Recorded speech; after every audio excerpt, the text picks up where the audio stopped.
আল্লাহ তাআলার নৈকট্যশীল বান্দা হলো তারা, খাঁটি ইমানদার যারা। আল্লাহর নৈকট্যশীল বান্দায় পরিণত হতে হলে, আল্লাহর প্রিয় বান্দা হতে হলে আপনাকে ইমানদার হতে হবে। এজন্য রব্বুল আলামিন কোরআনুল কারীমের 34 নম্বর সূরা সূরা সাবা-এর 37 নম্বর আয়াতে বললেন, ওয়ামা আমওয়ালুকুম ওয়ালা আওলাদুকুম বিল্লাতি তুকাররিবুকুম ইনদানা যুলফা ইল্লা মান আমানা ওয়া আমিলা সালিহান। আল্লাহ তাআলা বলছেন, তোমাদের ধন সম্পদ, সন্তান সন্ততি, এগুলোর মাধ্যমে তোমরা আমার নিকটবর্তী হতে পারবে না, বরং আমার নিকটবর্তী হবে তারা ঈমান এনে নেক আমল করে যারা আমার নিকটবর্তী হলো তারা। তাহলে আল্লাহর নিকটবর্তী হওয়ার জন্য 1 নম্বরে যে জিনিসটা লাগবে, জোরে বলেন, সেটার নাম কি? আরো জোরে বলেন। এখন আপনারা হয়তো বলবেন, হুজুর এই 1 নাম্বার পয়েন্ট আমাদের সাথে কমন পড়ে গিয়েছে, আমরা তো সবাই ইমানদার। ঈমান শুধুমাত্র মুখ দিয়ে ঘোষণা দেওয়ার নাম নয়, বরং 3টা জিনিসের নাম হলো ঈমান। জোরে বলেন তো, কয়টা জিনিসের নাম ঈমান? আরো জোরে বলেন। 3টা জিনিসের নাম হলো ঈমান।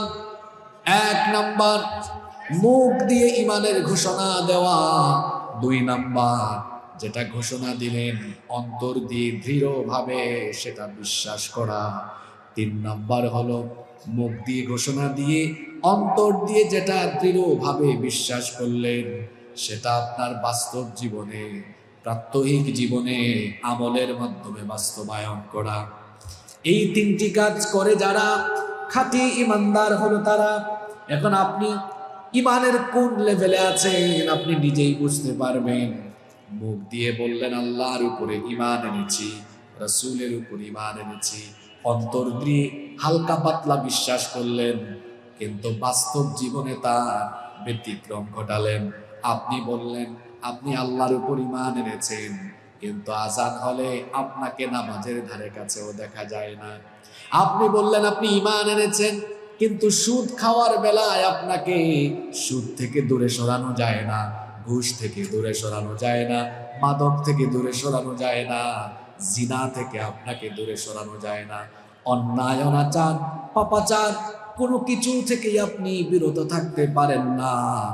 মুখ দিয়ে ঈমানের ঘোষণা দিয়ে বাস্তব জীবনে আল্লাহর হুকুম বিরোধী সকল কর্মকাণ্ড করা, এটার নাম ঈমান নয়, এটা হলো ঈমানদারির নামে খাঁটি টাটকা মুনাফিকি।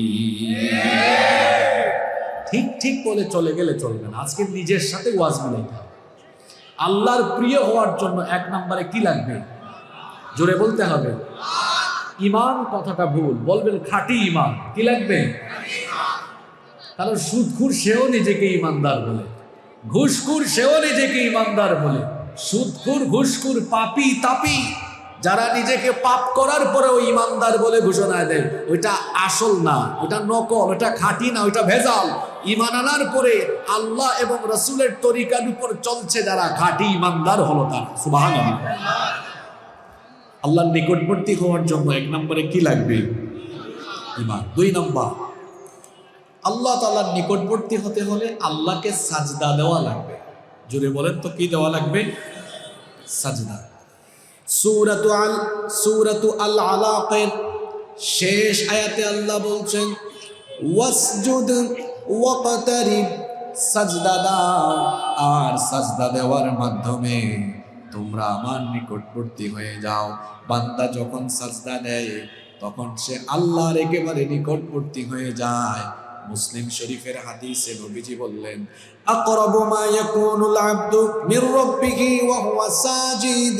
নবীজি বলেছেন, বান্দা যখন তার মাথা ঝুঁকিয়ে আল্লাহর কুদরতি চরণে সাজদায় লুটিয়ে পড়ে, তখন আল্লাহ আর বান্দার মাঝে কোনো পর্দা থাকে না।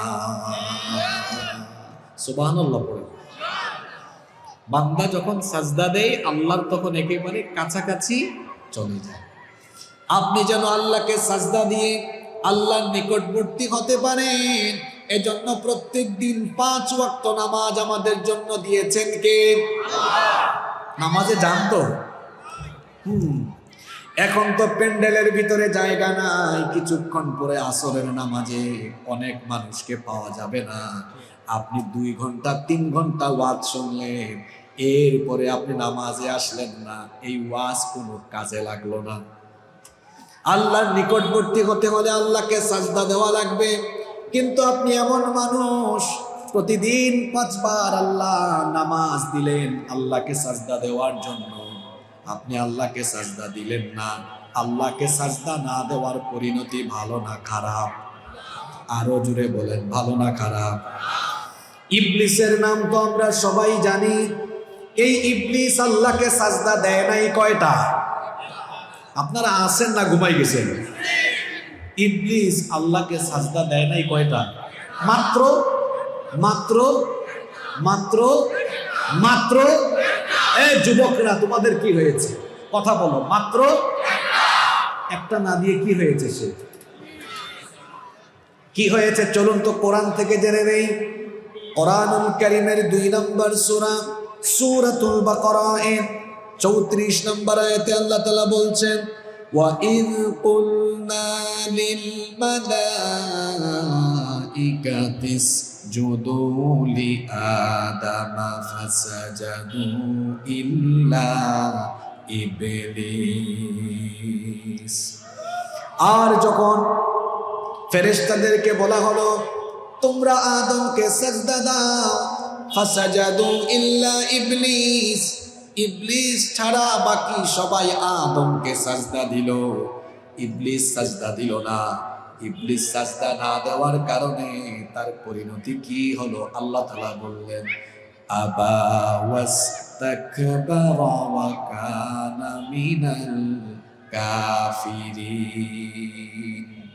অস্বীকারী, সে অহংকারী, আল্লাহকে সাজদা না দেওয়ার কারণে সে ওয়া কানা মিনাল কাফিরিন, সে কাফিরদের অন্তর্ভুক্ত হয়ে গেল।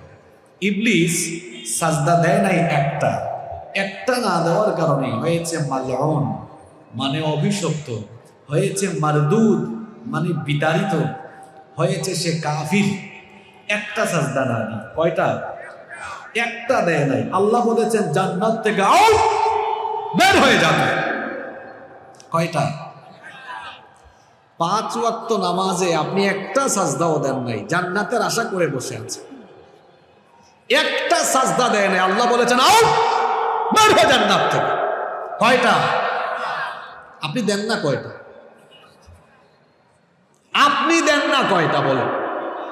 ফজর নাই, জোহরও নাই, আসরও নাই, মাগরিবও নাই, এশাও নাই। ওই যে আমার জাতীয় কবি বলেছেন, ঘুমাইয়া কাজা করেছ ফজর, তখনও জাগনি যখন জোহর, হেলায় খেলায় কেটেছে আসর, মাগরিবের ওই শুনিয়া যান, এখনো জামাতে হরে শামিল, এখনো এসাতে আছে স্থান, বাজিছে দামামা বাদ্রে আমামা, শির উঁচু করি মুসলমান, দাওয়াত এসেছে নয়া জামানা, ভাঙা কেল্লায় উড়ে নিশান। তিনি যেন কবিতার প্রত্যেকটি লাইনে আমার আপনার জীবনের বাস্তবতা ফুটিয়ে তুলেছে। ফজরের নামাজে যায় না, ঘুমিয়ে থাকে। আল্লাহর বান্দা এই চিন্তা মাথায় আনে না, আমি যে ফজর আদায় না করে ঘুমিয়ে থাকলাম, জোহরের আগে আমার জানাজা হওয়ার সম্ভাবনা আছে না নাই? কেমন করে ঘুমাও তুমি, কেমন করে ঘুমাও তুমি, ফজর করে কাজা, এমন তো হতে পারে জোহরে জানাজা। হতে পারে কি পারে না? তো হতে যদি পারে তো ফজরের সাজদাগুলো মিস গেল কেন? জোহরের সাজদাগুলো মিস গেল কেন? আপনাদেরকে একটু আগে প্রশ্ন করলাম, সবাই এক বাক্যে জবাব দিয়েছেন, আপনারা সবাই আল্লাহর নিকটবর্তী হতে চান নাকি চান না?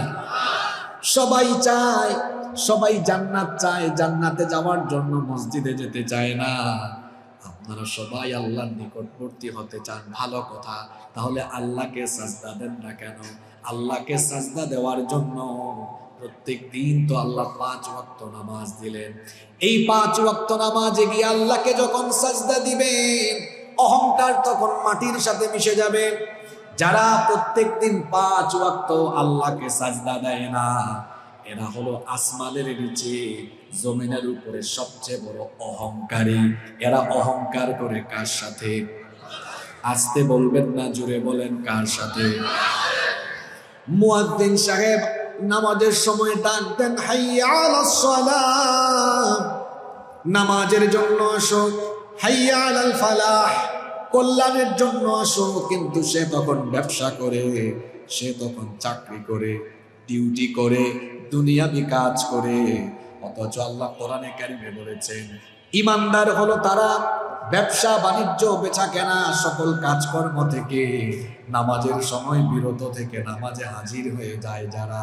এজন্য আল্লাহ বললেন, রিজালুন লা তুলহিহিম তিজারাতুন ওয়ালা বাইউন আন যিকরিল্লাহি ওয়া ইকামিস সালাহ। আল্লাহ তাআলা বলছেন, মুমিন তো সেই ব্যক্তি যাদের স্বভাব হলো তাদের ব্যবসা বাণিজ্য বেচা কেনা, এগুলো তাদেরকে আল্লাহর জিকির এবং সালাত আদায় করতে কখনো দূরে রাখে না। অর্থাৎ তাদের কাছে কাজের চাইতে নামাজ বড়। কিন্তু আমাদের মধ্যে অনেক মানুষ আছে, নামাজের সময় বলে আমার কাজ বড়, নামাজ পড়ে আগে আমার কাজ। অথচ আল্লাহ শিখিয়েছেন, বান্দা আগে তোমার নামাজ, এরপরে তোমার কাজ। আল্লাহর নিকটবর্তী হতে হলে আল্লাহকে সাজদা দিতে হবে। আর নবীজি বলেছেন, বান্দা যখন সাজদায় লুটিয়ে পড়ে তখন বান্দা কাছাকাছি চলে যায়, আল্লাহর নিকটবর্তী হয়ে যায়। নামাজে যখন আমরা দাঁড়াই, আমরা যে আসলে আল্লাহর গোলাম, এই প্রমাণটা সেখানে পাওয়া যায়। সেখানে কোনো অহংকার দেখা যায় না, অহংকার মাটির সাথে মিশে যায়। দেখুন তো নামাজে আমরা কিভাবে দাঁড়াই। আল্লাহর নিকটবর্তী হতে হলে কি দিতে হয়? সাজদা। আর সাজদা দিলে নামাজে দাঁড়ালে আর অহংকার থাকে না। কেমনে থাকে না দেখেন, আমরা দাঁড়াই কেমনে? দাঁড়াই তো গোলামের মতো, সারেন্ডার করে আসামের মতো দাঁড়াই। কেমনে দাঁড়াই আমরা বলেন তো? 2 হাত হয় কান বরাবর, কান পর্যন্ত, বা কাঁধ বরাবর আমরা তুলি। এই যে তুললাম, মনে হয় যেন গোলাম তার মালিকের সামনে সারেন্ডার করে আসামির মতো দাঁড়িয়ে গিয়েছে। আল্লাহু আকবার। অহংকারটা কোথায় যায়? কিছুক্ষণ পর ইমাম সাহেব নামাজে তিলাওয়াত করছেন, আর সকলেই ইমাম মুসল্লি সবাই কুমু লিল্লাহি কানিতিন, বিনয়ী হয়ে মাথাটা নত করে দিয়ে দাঁড়িয়ে আছে। যখন আল্লাহু আকবার বলে রুকুতে গেলেন, মাথাটা ঝুঁকিয়ে দিল। আল্লাহ বলছেন, রাখো, তোমার অহংকার আমি একদম শেষ করে দিব। কিছুক্ষণ পরে যখন ইমাম সাহেব আল্লাহু আকবার বলে সবাইকে নিয়ে সাজদায় যান, তখন আমাদের কপাল, নাক, যে কপাল, নাক, মাথা উঁচু করে জমিনে হাঁটাহাঁটি করি, সাজদার সময় কপাল, নাক একেবারে নত করে দিয়ে আল্লাহর কুদরতি চরণে আমাদের মাথা লুটিয়ে পড়ে। সুবহানাল্লাহ। অহংকার থাকে? আর জোরে বলেন, থাকে? থাকে। এজন্য নবীজি বলেছেন, বান্দা যখন নামাজে সাজদায় লুটিয়ে পড়ে তখন সে আল্লাহর একেবারে কাছাকাছি চলে যায়। আল্লাহর নবী বলেছেন, যখন তুমি আল্লাহর কাছাকাছি চলে যাও তখন তুমি আল্লাহর কাছে বেশি বেশি চাও, বেশি বেশি দোয়া করো।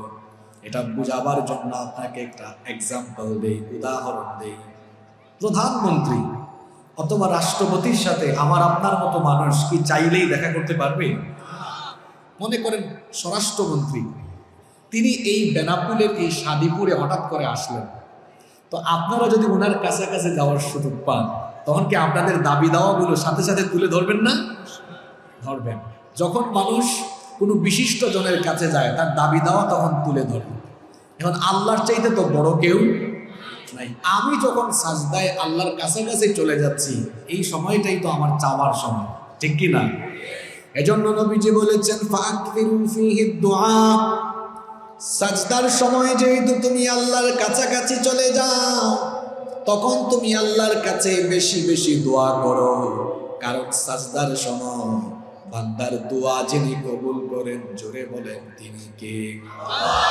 আল্লাহর নবী যখন সাজদায় যেতেন তখন তিনি দোয়া পড়তেন, আল্লাহুম্মা গফিরলি যামবি কুল্লাহ দিক্কাহু ওয়া জিল্লাহু ওয়া আউওয়ালাহু ওয়া আখিরাহু ওয়া আলানিয়াতাহু ওয়া সিররাহু। আমরা সাজদায় গেলে তাড়াহুড়া করি, আমরা সাজদায় যাওয়ার পরে কত তাড়াতাড়ি সাজদা দিব সেই চেষ্টা করি। আর আল্লাহর নবী সাজদার মধ্যে দোয়া করতেন, আমরা শুরু করি সুবহান রাব্বিয়াল আলা, এতটুকু শুদ্ধ করে বলি না? বুঝেন নাই? কিছু কিছু মানুষ রুকু সাজদা এত তাড়াতাড়ি দেয়, এত দ্রুত দেয়, দেখলে মনে হয় যেন এত নামাজ না, মনে হয় যেন দেশি মুরগি চালের দানা যেভাবে ঠুকর ঠুকর দিয়ে খায়, ঠিক ওই স্টাইলেই রুকু সাজদা দ্রুত গতিতে হচ্ছে। এরকম আছে না? আল্লাহ নবী বলেছেন, আসওয়াউস সারিকা আল্লাযী ইয়াসরিকু মিন সালাতিহি, সবচাইতে নিকৃষ্ট চোর হলো যে নামাজের মধ্যে চুরি করে। সবচেয়ে নিকৃষ্ট চোর হলো নামাজ চোর।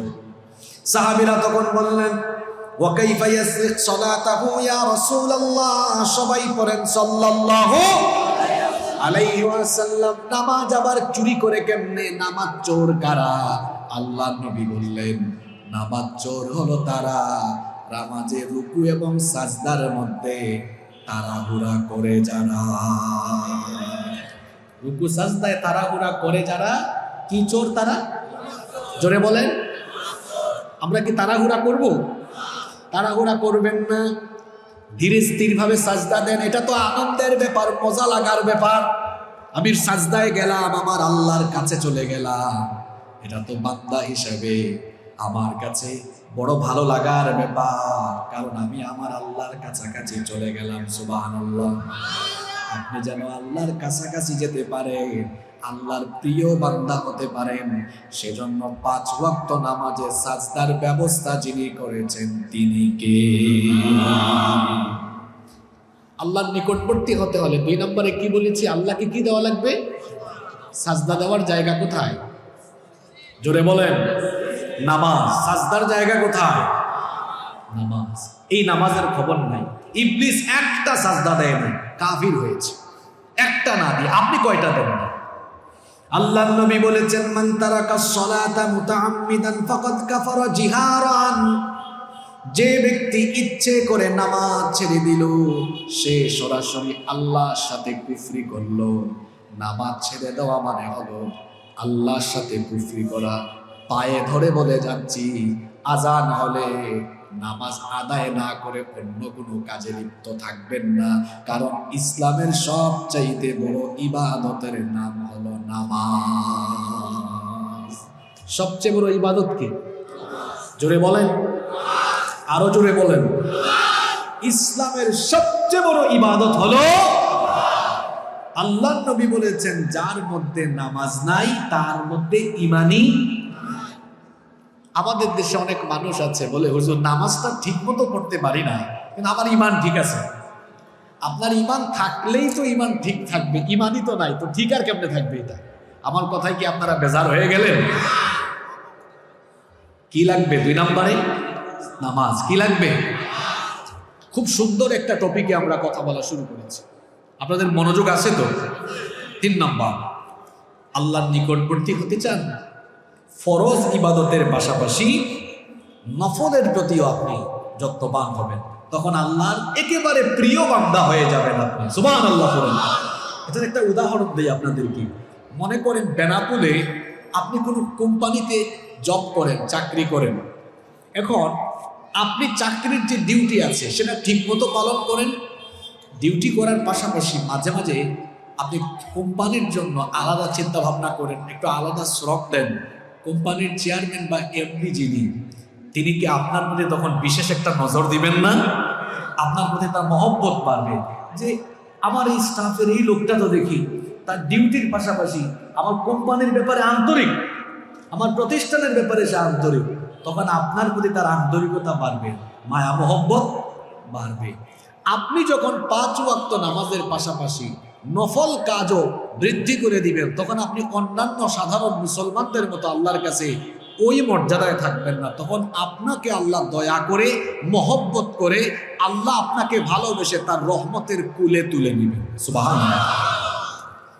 হাদিসে কুদসিতে এসেছে, আল্লাহ তাআলা বলেছেন, মা ইয়াতাকাররাবু ইলাইয়া আবদি বিশাইইন আহাব্বা ইলাইয়া মিম্মা আফতারাতু আলাইহি।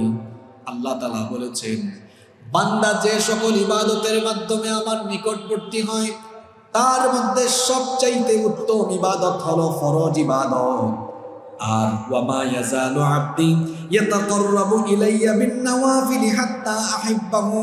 এই ফরজ ইবাদত আদায় করার পরে বান্দা যখন নফলের প্রতিও যত্নবান হয়, তখন আমার বান্দাকে আমি ভালোবাসি। সুবহানাল্লাহ পড়তে ইচ্ছে করে না আপনাদের? ফরজ ডিউটির পরে নফল যখন আদায় করছেন, আপনাকে ভালোবাসছেন কে? বাবা মা যখন সন্তানকে ভালোবাসে, বাবা মা সন্তানকে ভালোবাসে, সব উজাড় করে দেয়। সন্তানকে মা বাবার চাইতে কি আর কেউ বেশি ভালোবাসে? উদাহরণটা বুঝার চেষ্টা করেন। মনে করেন এখানে একটা পুকুর আছে, ছোট্ট বাচ্চা পুকুরের দিকে যদি চলে যায়, তাহলে বাচ্চাটা ওদিকে পড়ে তার অ্যাক্সিডেন্ট হতে পারে। এজন্য মা বাবা এটা দেখলে বাচ্চাকে যেতে দিবে না ফিরায় আনবে? জোরে বলেন। তাহলে বোঝা গেল মানুষ, মা বাপ তো মানুষ, মা বাপ তার সন্তানকে ভালোবাসার কারণে বিপদে গেলে ফিরায়া আনে। আল্লাহ যদি আপনাকে ভালোবাসেন তাহলে কি হবে? আল্লাহ নিজেই বলছেন, ফাইদা আহবাবতুহু কুনতু সামআহু আল্লাযী ইয়াসমাউ বিহি। আমি যখন আমার বান্দাকে ভালোবাসবো, তার কান তখন আমার কান হয়ে যাবে। শুধু তাই নয়, ওয়া বাসারাহু আল্লাযী ইউবসিরু বিহি। বান্দার চোখ তখন আমার চোখ হয়ে যাবে। ওয়া ইয়াদাহু আল্লাতী ইয়াবতিশু বিহা। বান্দার হাত তখন আমার হাত হয়ে যাবে। শুধু তাই নয়, ওয়া রিজলাহু আল্লাতী ইয়ামশি বিহা। তার পা তখন আমার পায়ে পরিণত হয়ে যাবে। এখন আপনারা বলবেন, হুজুর হাদিসের ব্যাখ্যা তো বুঝলাম না। আল্লাহর চোখ, আল্লাহর কান, আল্লাহর হাত, আল্লাহর পা হয়ে যাবে, বুঝলাম না। এর অর্থ হলো, এই যে চক্ষু, কান, হাত, পা, এগুলো তখন আর বান্দার ইচ্ছায় পরিচালিত হবে না।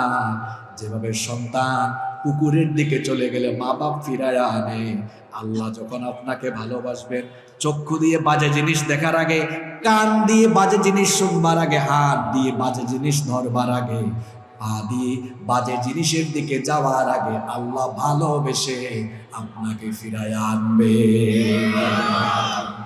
আল্লাহর প্রিয় হয়ে যাবে যদি ফরজের পরে নফল ডিউটি বাড়াতে পারে। আর ফরজ নামাজের পরে নফলের মধ্যে সবচাইতে দামি নামাজ হলো তাহাজ্জুদের নামাজ। আল্লাহ নবী বলেছেন, আফদালুস সালাতি বাদাল ফারিদাতি সালাতুল লাইল। ফরজ নামাজের পরে আল্লাহর কাছে পছন্দের নামাজ হলো রাতের নামাজ, তাহাজ্জুদের নামাজ। এই তাহাজ্জুদের নামাজ হলো এমন নামাজ যেটা হলো পূর্ববর্তী সকল নেককার বান্দাদের আমল। এজন্য আল্লাহ নবী বলেছেন, আলাইকুম বিকিয়ামিল লাইল। তোমরা রাতের নামাজকে, তাহাজ্জুদের নামাজকে তোমাদের আমল বানিয়ে নাও। ফাইন্নাহু দা'বুস সালিহিনা ক্বাবলাকুম। কারণ এটা তোমাদের। আজান হচ্ছে, আমরা তাহলে আজানের পরে আবার শুরু করবো ইনশাআল্লাহ। আলোচনা তো চলমান থাকবে, তাই না? আচ্ছা, নামাজ যদি 15 মিনিট 20 মিনিট লেট করে হয়, আপনাদের আপত্তি আছে? কষ্ট পাবেন? তাহলে বসেন, কেউ উঠাউঠি করবেন, আজানটা শেষ।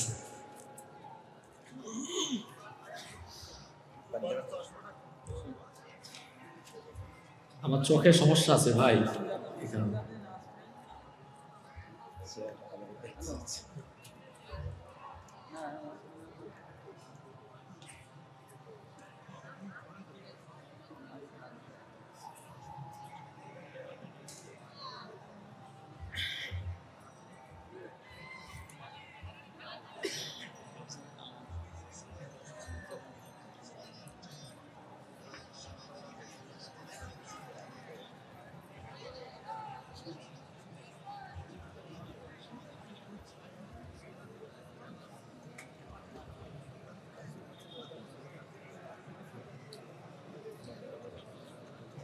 এর মধ্যে সবচেয়ে দামি ইবাদত কি?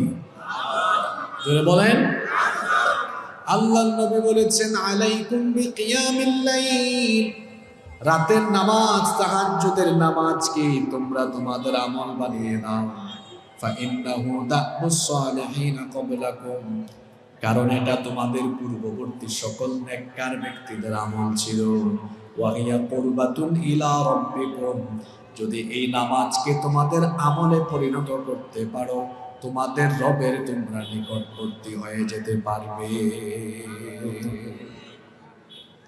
এই নামাজ আপনাকে আল্লাহ রবের নিকটবর্তী করে দেবে। আলোচনার জন্য সুন্দর একটি পরিবেশ আপনারা নিশ্চিত করবেন। ডানে বামে পিছনে যাতে কোনো সাউন্ড না হয়, স্বেচ্ছাসেবকরাও একটু ডান বাম খেয়াল করবেন। আর আপনারা যারা আয়োজন করেন আপনারাও নীরবে বসবেন, যারা আসেন তারাও নীরবে শুনবেন। তাহলে আলোচনা থেকে অনেক ফায়দা পাওয়া যাবে। নইলে একটা আয়োজন হবে লক্ষ লক্ষ টাকা খরচ করে, কিন্তু এখান থেকে কোনো অ্যাচিভমেন্ট, কোনো অর্জন আসবে না। তো কোনো অর্জন যদি না থাকে তাহলে তো এই মাহফিল আয়োজন করে আমাদের কোনো ফায়দা হবে না। আমার কথা কষ্ট পেয়েছেন? 4 নাম্বার, আল্লাহর নিকটবর্তী হতে হলে আল্লাহর জিকির নিজের মধ্যে ইনস্টল করতে হবে। আল্লাহর জিকির, জিকির মানে আমাদের দেশের মানুষ মনে করে হুপ হুপ, বসেন, দাঁড়ান, লাফান, এগুলো মনে করে জিকির। জিকির তো আরবি শব্দ, এর মানে হচ্ছে আল্লাহর স্মরণ। আল্লাহর স্মরণ এটা এমন একটা জিনিস, আল্লাহর স্মরণ যদি কারো মধ্যে থাকে ওই ব্যক্তি গুনাহ থেকে নিজেকে সেফ রাখতে পারবে। সুবহানাল্লাহ। কিভাবে সেফ রাখতে পারে?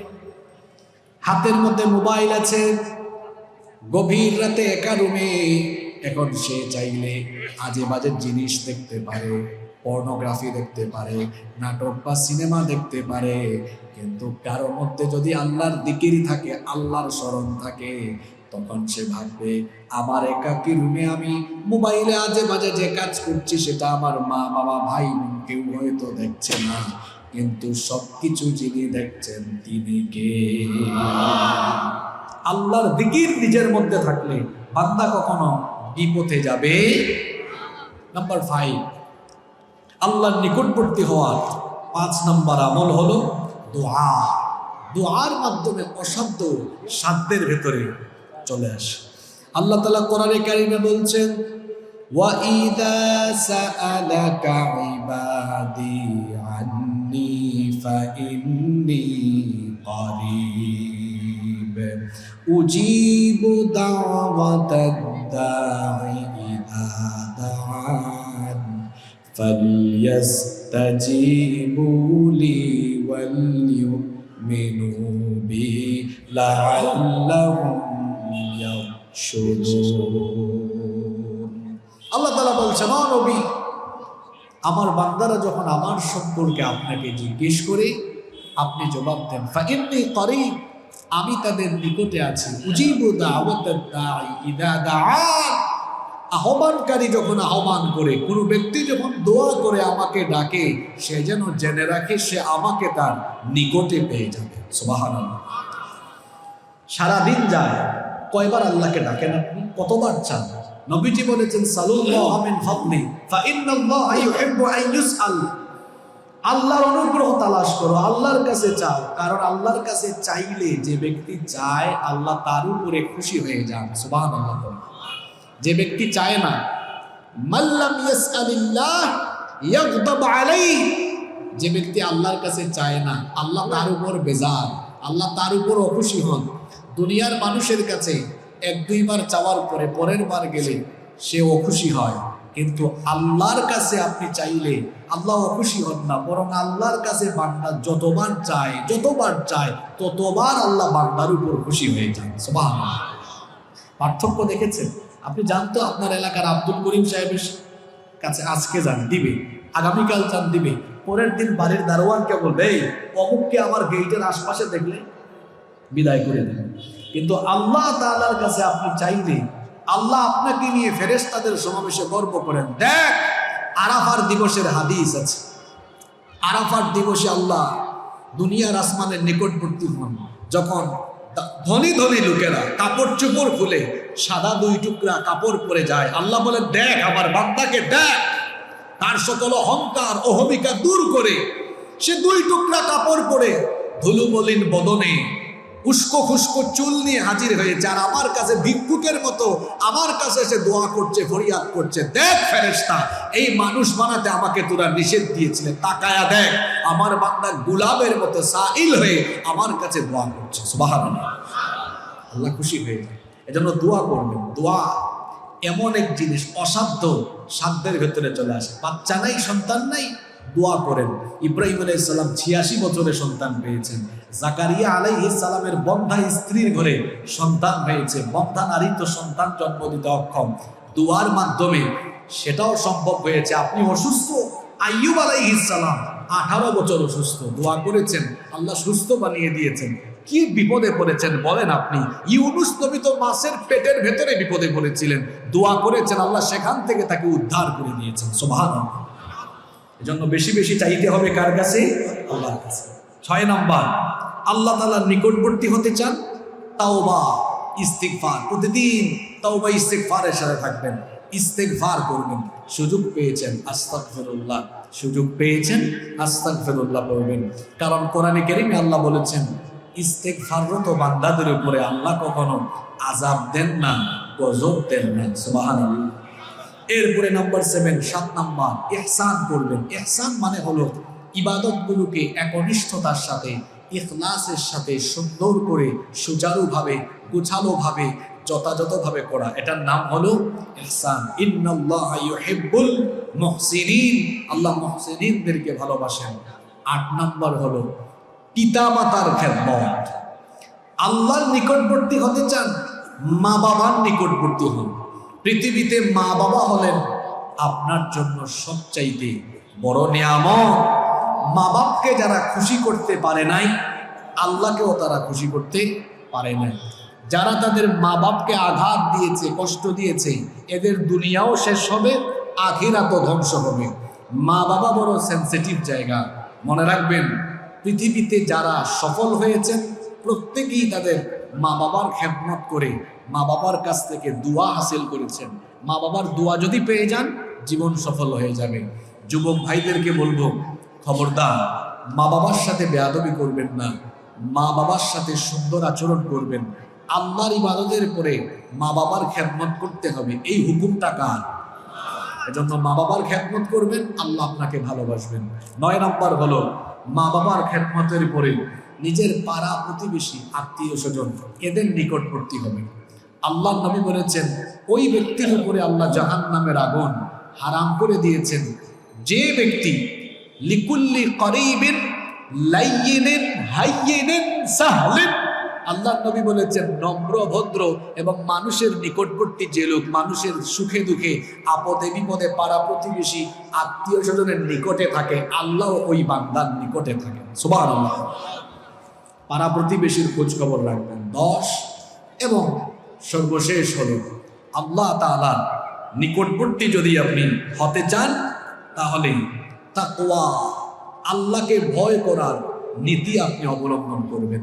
ইন্নাল্লাহা ইউহিব্বুল মুত্তাকিন, আল্লাহ তাআলা মুত্তাকিদেরকে ভালোবাসেন। আল্লাহর ভয় এটা এমন এক জিনিস যা বান্দাকে সকল প্রকার গুনাহ থেকে হেফাজত রাখে।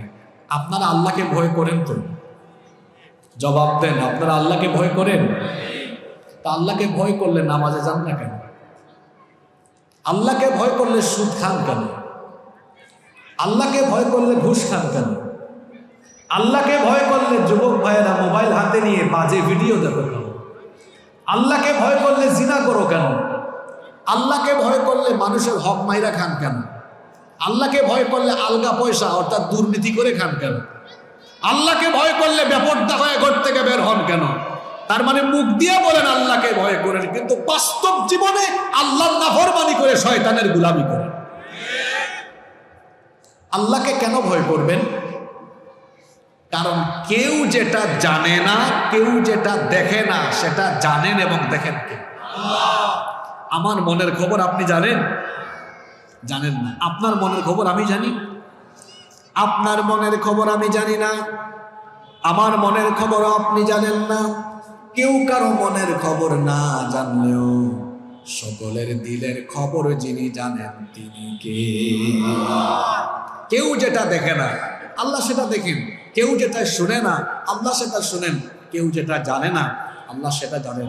এজন্য সর্বাবস্থায় দিবানিশি 24 ঘন্টা যার ভয় অন্তরে থাকা লাগবে, জোরে বলেন তিনি কি? সংক্ষিপ্ত সময়ে আল্লাহর নৈকট্যশীল বান্দা হওয়ার, নিকটবর্তী হওয়ার কয়টা আমল বলেছি? এই 10টা আমল করতে পারলেই আপনাকে আল্লাহর প্রিয় বান্দা হিসাবে আল্লাহ কবুল করে নেবেন। কয়টা আমল বলেছি? এই 10টা পয়েন্ট কার মনে আছে? মাশাআল্লাহ, মাশাআল্লাহ। দেখি সাদা পাঞ্জাবি ভাই, তুমি বলো তো একটু।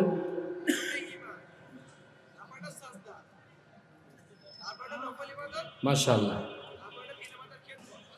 মাশাআল্লাহ, মাশাআল্লাহ। আল্লাহর জিকির, ইস্তিগফার, তারপরে এই ভাই ভালো করে শুনছে, ইহসান, মা বাবার খেদমত, পাড়া প্রতিবেশীর খোঁজ খবর রাখা, তারপরে তাকওয়া, মাশাআল্লাহ, দোয়া দোয়া দোয়া বাকি আছে, মাশাআল্লাহ বলেন।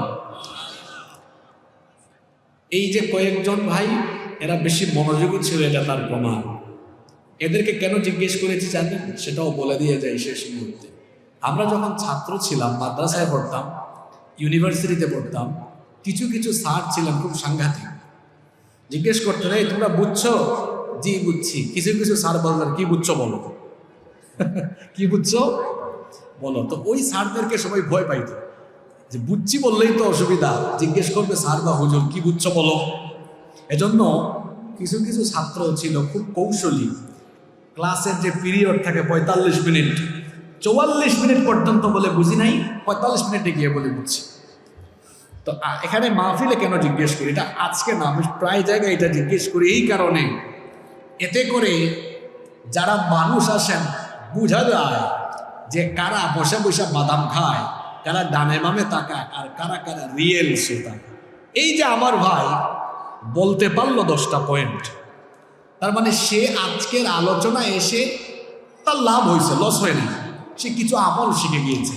এটা দিয়ে আপনাদেরকে শিক্ষা দিতে চাইলাম, ভবিষ্যতে যত জায়গায় মাহফিলে যাবেন, সেমিনারে যাবেন, জুমার দিনে হুজুরের বয়ান শুনবেন, দিলের কান দিয়ে শুনবেন, যাতে এই ভাইয়ের মতো আলোচনার শেষে পুরা আলোচনা বলতে না পারলেও সামারিটুকু খোলাসা যেন আপনি বলতে পারেন। তাহলে দেখবেন ইলিম থাকলে আমলে পরিবর্তন আসে। আমার দেশে অনেক মানুষ বলে না, এত ওয়াজ হয় আমল হয় না কেন? কারণ ওয়াজের বেশিরভাগ শ্রোতা অমনোযোগী। যদি এরা মনোযোগী থাকে আমলে পরিবর্তন আসবে। ক্লাসের মধ্যে ভালো ছাত্ররা A+ পায় কেন? কারণ ওরা ক্লাসে মনোযোগী থাকে। কিছু ছাত্র ফেল করে কেন? ও স্কুলে গিয়ে মাদ্রাসায় গিয়ে ও মনোযোগী থাকে না। কথা বুঝতে পেরেছেন? যাই হোক, 1 নম্বরে কি বলেছি? ঈমান। সবাই বলেন 1 নম্বরে, আরেকটু জোরে বলেন। 2 নম্বরে আল্লাহর নিকটবর্তী হতে হলে আল্লাহকে কি দেওয়া লাগবে? 2 নম্বরে সাজদা, 3 নম্বরে নফল ইবাদত, 4 নম্বরে কার জিকির? আল্লাহর জিকির, 5 নম্বরে দোয়া, 5 নম্বরে দোয়া, আল্লাহর কাছে দোয়া করতে হবে। তারপরে 6 নম্বরে তওবা এবং ইস্তেগফার, এরপরে 7 নম্বরে ইহসান, 8 নম্বর মা বাবার খেদমত, 9 নম্বর আত্মীয় স্বজন পাড়া প্রতিবেশীর খোঁজ খবর রাখা, 10 নম্বর হলো তাকওয়া বা নিজের মধ্যে পরহেজগারিতার কোয়ালিটি ডেভেলপ করা। এই 10টি গুণে আল্লাহ আমাদেরকে গুণান্বিত করে দেন, বলেন আমিন। সুবহানাকাল্লাহুম্মা ওয়া বিহামদিকা আশহাদু আল লা ইলাহা ইল্লা আনতা আস্তাগফিরুকা ওয়া আতুবু ইলাইক। আসসালামু আলাইকুম ওয়া রাহমাতুল্লাহি ওয়া বারাকাতুহু। নামাজ কি এখানে হবে না মসজিদে হবে? নামাজ এখানেই হবে। আমি তো মুসাফির, 2 রাকাত নামাজ আমি অলরেডি জোহরের সময় আল জামআ বাইনাস সালাতাইন আদায় করে ফেলেছি। এখানে সালাত হবে, আপনারা সবাই সালাত। ওই যে সাজদার কথা বললাম না, সাজদা যেন ঠিক থাকে।